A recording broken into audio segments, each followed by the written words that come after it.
everyone. Welcome to Draft Dreams, an Inside the Birds presentation profiling NFL draft prospects chasing their big dreams. I'm your host, Andrew DiCecco from InsideTheBirds.com, and with me today, a 2023 consensus All-American. Folks, this man caught 17 touchdowns last season. A wide receiver from Slippery Rock University, Kyle Sheets. Kyle, thanks for spending a few minutes with me today. How are you? I'm good. How are you? Like I said, I appreciate you having me on. I'm excited to talk, and thanks for all the good words at the beginning. It means a lot. I'm blessed to be here. Oh, for sure. So, for those who don't know, you participated in Temple's Pro Day, where you and I got a chance to chop it up after the workout. What was that Pro Day like for you? What was the whole experience like, and did you hit your goals? It was a lot of fun. First off, the process of getting there was definitely difficult. Slippery Rock doesn't hold their Pro Day, so thankfully Temple let me in there, and I would like to do better on a lot of them. My 40, I ran about what I wanted to run. I had to work on my start getting faster and things like that. So my 40 was good. My vertical was good. I would like to have better shuttle and L drill numbers, but I hit a lot of things where I wanted to. So it was an experience. I'd be lying if I said I wasn't a little bit nervous on my first vertical jump when you look up and see everybody standing there and kind of got their pens out. And I was like, okay, well, this is a big day. So no, I had a lot of fun. It was finally 10 weeks of training finally paid off, and then that's a shout out to Gretti as well here in Newcastle.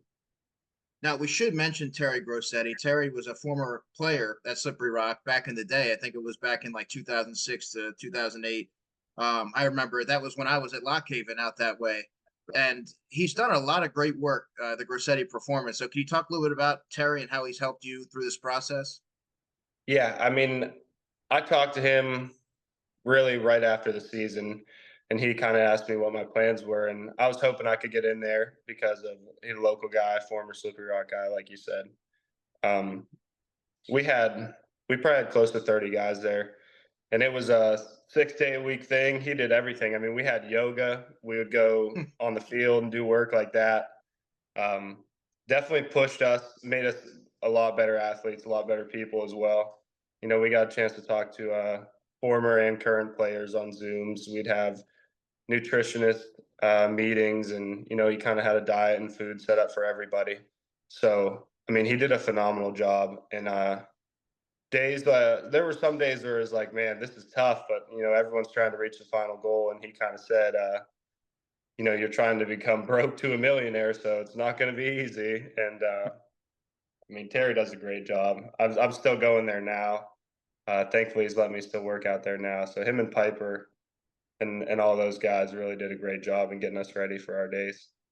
Now, had you ever done yoga, Kyle, prior to Gretti, or was that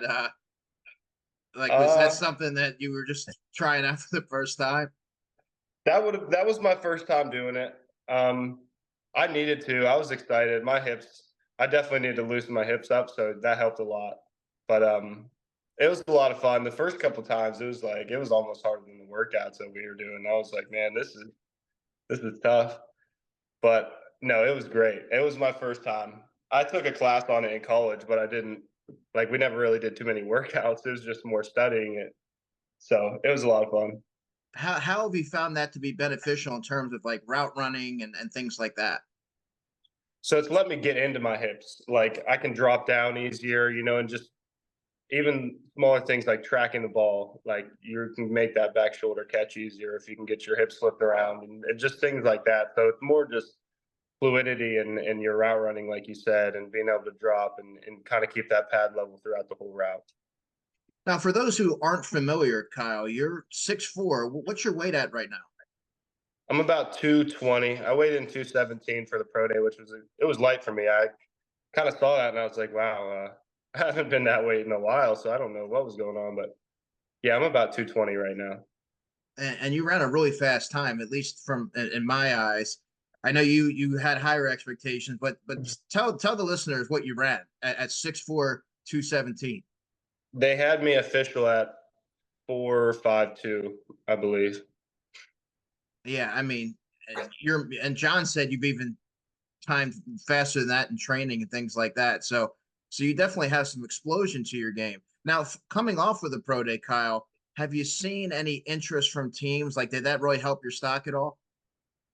Yeah, I mean, I've had a call from Pittsburgh.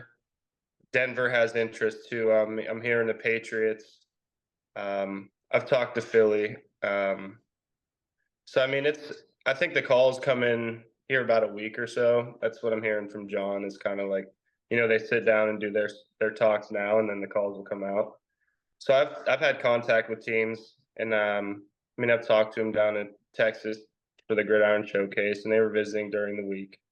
Yeah, I would say there's interest there, but definitely want to hear more. That's great to hear, though. I mean, that's a start. We still have a few weeks here yet to go. You even mentioned the Eagles came out to one of your games, I believe, at Slippery Rock this year. I think you told me after the workout. Hmm. Yeah, I believe it was one of our. They were the first ones to come test me on my 40. Them and the Commanders came out to a practice. I had heard that they were at one of our games. I know Pittsburgh was at the same one. I didn't personally see him. I didn't get to talk to him, but I heard that from guys on our sideline before and after the game. But I don't know how. I didn't get a chance to talk to him, but they were definitely at our practices. They were the first ones to show me interest. You said something interesting to me after the workout that the Cleveland Browns really pushed to get you into the Temple workout. Have you been getting a lot of good feedback from Cleveland? Like what was the relationship there in getting you in? So Kathleen Wood is actually the one that got me in, and she had stopped at one of our practices during the year, and it kind of slowed down after after the season kind of ended and things like that. And I was trying to find a way in, and I believe that they tried to get me into Pitt, and I was not able to get in there. So she went to Temple next, and luckily she was able to get me into there. So her giving me an opportunity was really big, and I mean I appreciate it. So Cleveland, I mean, I hope I tested well, and I hope I raised interest for them. But the contacts will come later. Now, there's some listeners that aren't going to know where Slippery Rock is or what it's all about. So if you wouldn't mind setting the scene, and also, how did you land at Slippery Rock? What were some of your options? So I guess I'll set the scene first. Uh, Slippery Rock it's just like a smaller town kind of thing. We have a Sheets and we got a Dunkin' and a couple other restaurants, but it's not a big city by any means, and that's perfectly fine with me. That's kind of where I'm from. But I mean, our stadium sits on top of a hill. We get the worst of the weather, so that's not an issue. It's a great place though. Like the family setting is kind of what sent me here from the beginning. It's about an hour away from my house, and the coaches from the beginning, I just knew this would be a good fit for me, and the values and the culture this place has was something that I was excited to get into. But I mean, I had opportunities. I mean, I had a walk on to Penn State, a walk on to Ohio, and then I had offers from a bunch of the other PSAC schools as well.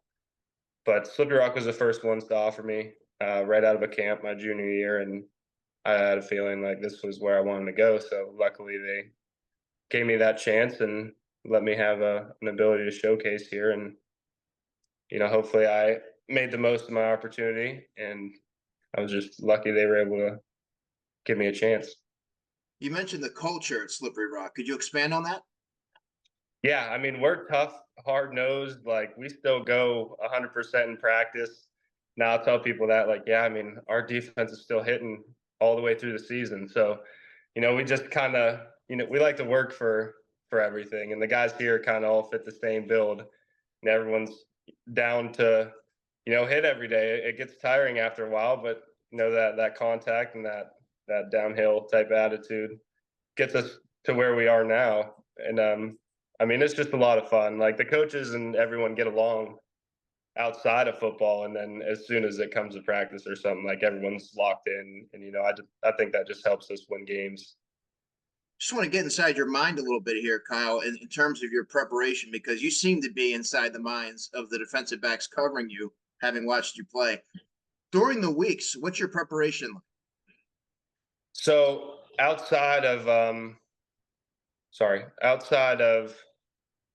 kind of just, the coaching and our meeting stuff, I like to just sit down and watch film. It'll probably be like Tuesday because we go up to Monday, kind of watching the previous games and things like that. So Tuesday, I'll start to kind of watch and see what coverages they do and see how they play with leverage and things like that. So throughout the week, we'll be watching that kind of thing. And our receiver coach actually tried out a new like scouting report for us where we'd have two receivers kind of go up and see what we saw and write down plays that we liked against their coverages. So it's kind of an all week thing of just kind of seeing what tendencies they do and what coverages they like to play as a team.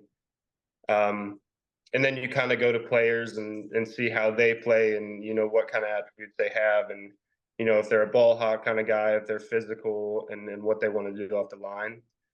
So it's really an all week thing, and then you get with the quarterbacks and kind of talk and see what they like, and then you guys can kind of pick each other's brain and be like, well, I like this, and you just get after it, and in practice you kind of run those things, and the coach will let us try our plays that we had and see how they worked against scout team coverage and stuff like that. And I mean, there were several occasions where we had plays that they didn't have, and we had ended up running them during the game, and they'd work. So, I mean, it's kind of an all week process, and it's a lot of fun. I feel like during the week, you're kind of just so antsy, like you're seeing what's going on, and you want to see how things turn out. So, yeah, that's a little bit of the process.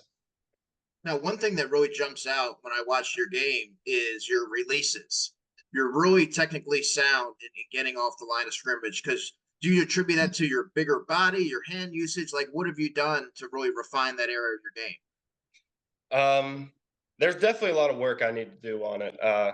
But I appreciate that. But you know, I didn't really have a whole lot of releases going into these past two previous years. I was kind of just like using my body and just trying to get past people. And, they were like, this isn't going to work forever. So we had our offensive coordinator, Drew Moulton, come in 2 years ago. He just recently left and now he's at Western Michigan. And he was able to coach some big time receivers.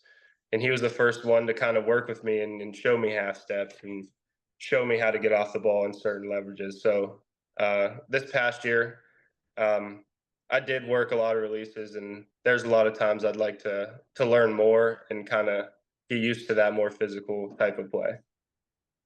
How about high pointing the football? You play an above the rim style, which sounds simple enough being 6'4", but you'd be surprised, Kyle. There's a lot of big body receivers that don't necessarily play to their size. Can you Mhm. kind of describe how you approach and attack the ball at its highest point?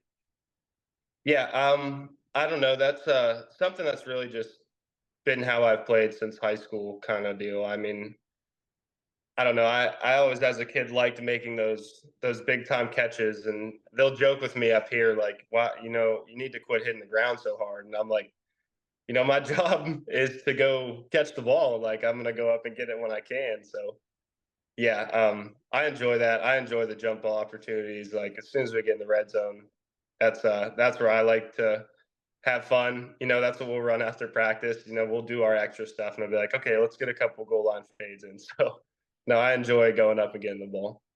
Who's the toughest corner that you faced? There were a couple. I know Seton Hill had a guy. They were physical. They weren't scared to get up and jam you. IUP also had a good one. He was taller, faster. So those two guys were really well. And then we went down to Tiffin, and they had some guys too. So anyone. I mean, we played a lot of good talent, but those are just a couple guys that I could really compliment and on how they played their game. Where do you feel you made the biggest growth in your game, Kyle? You sort of alluded to a couple of things earlier, but in your words. My biggest growth, I mean, I think it's just there's definitely techniques, but I think the biggest thing was just becoming more comfortable just as a player. I know for the first couple years, it was kind of like, man, like I don't know if you know Henry Litwin and Jermaine Wynn and them guys, but Sure. it was just watching them and like, wow, like these guys are doing this at a high level. Like, am I going to be able to do this and kind of follow up with this? So, just becoming comfortable as a runner, as a releaser, catching the ball. Like I think it was just me kind of settling my feet and getting the opportunity. And after then, like it was just, it was just playing football again. It was just having fun. Was there a point in your career where you knew the NFL would be a possibility?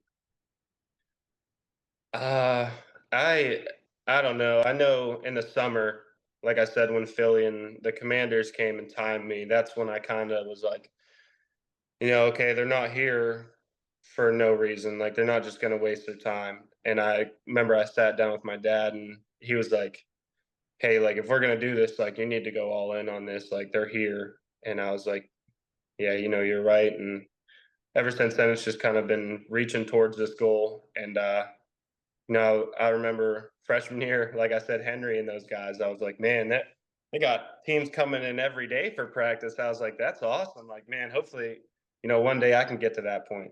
And luckily that's where I'm at right now. So, I mean, it was crazy to have the first couple teams come in for me and a couple of the other guys. So, I mean, I'm excited to be here and definitely not going to waste this opportunity. Now, I'm pretty familiar with the PSAC, and it's very competitive. But for those who aren't maybe as proficient in that, can you expand on the PSAC and the level of play and sort of how it helped you grow as a player, the competitiveness? Yeah, the teams here, like, first of all, it's kind of everyone's a tough, like, we're just gonna hit kind of conference, and that goes for the West and the East. And I mean, luckily we get a chance to play a couple of the East teams at the beginning of the year, and even we played Wayne State, which isn't PSAC, but that was a tough school too. I mean, I took a hit in that game where, I mean, they put me out for the rest of the game, but Wow. the PSAC it's tough. I know Mercyhurst just left. I think they went to the NEC. Um, but the competition week in and week out is just tough. You never want to take anybody lightly. Anybody can win in every week. So Slippery Rock, we've had the hard work and dedication get put in, and luckily we've had some winning seasons and some success in the playoffs. So, but it hasn't come easy. You mentioned the college Gridiron Showcase. How was that experience for you, Kyle? And how do you feel you stacked up against some of the nation's premier talent? That was a lot of fun. I was excited. Um, the one-on-ones in the practice was really well. I feel like I did really well. I think I won the majority of my reps. Um, but it was cool. I mean, just being able to talk to a lot of those teams, like they kind of sat us in a room and let teams, call your name. And that's where it became more real for me was, this is postseason now. Like they still have interest. So we just need to go from here and see what can happen. But that was my first time in Texas too. So it was nice to just be able to be down there and doing something you love while experiencing something new. So I had a lot of fun. Definitely recommend it for everybody. I know they've grown as an all-star game tremendously in the past couple of years. So that's a shout out to them and the job they're doing down there. Now, you were also a quarterback in high school, if I'm not mistaken. So, how did that being a quarterback help translate over to receiver and how you see the game? Yeah. So I played quarterback pretty much my whole career in high school, but my sophomore year. I'm not going to say that when I was in high school, I knew coverages exactly and I could do all this kind of stuff because I was just kind of looking for open guys. But it definitely gives you an open eye, kind of open minded look in the game on how and when the ball is going to be there. You kind of get that feel, especially in zones, like when you have to sit or when you have to keep running out and when that ball should be there. And I mean, Braden Long was phenomenal. He's just a genius when it comes to passing the ball. So that ball was there whenever you thought it should be. Um, yeah, I mean, quarterback was fun. I have a lot more fun playing receiver, but it definitely helped me out a little bit in the game. Now, looking towards the NFL draft and the future after that, what will Kyle Sheets bring to an NFL team? I mean, outside of a player, I'm definitely someone like I know my role. I know how this can happen. Like I said, I just want to get my foot in the door. I'm excited to play special teams. I'm excited to get in the locker room and kind of build those bonds with guys.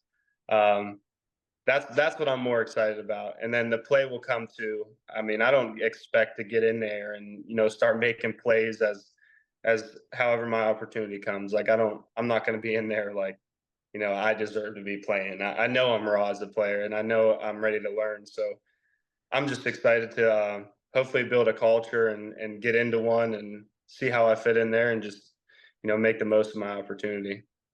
Now, seeing someone like a Jerome Knapp, who last season, of course, was with the Jets and he went to Kutztown, does that give you hope that there's a spot for you and you're going to get a fair opportunity through this process? Yeah, I followed his whole process. That was cool. The whole Eminem thing was awesome too. That was cool.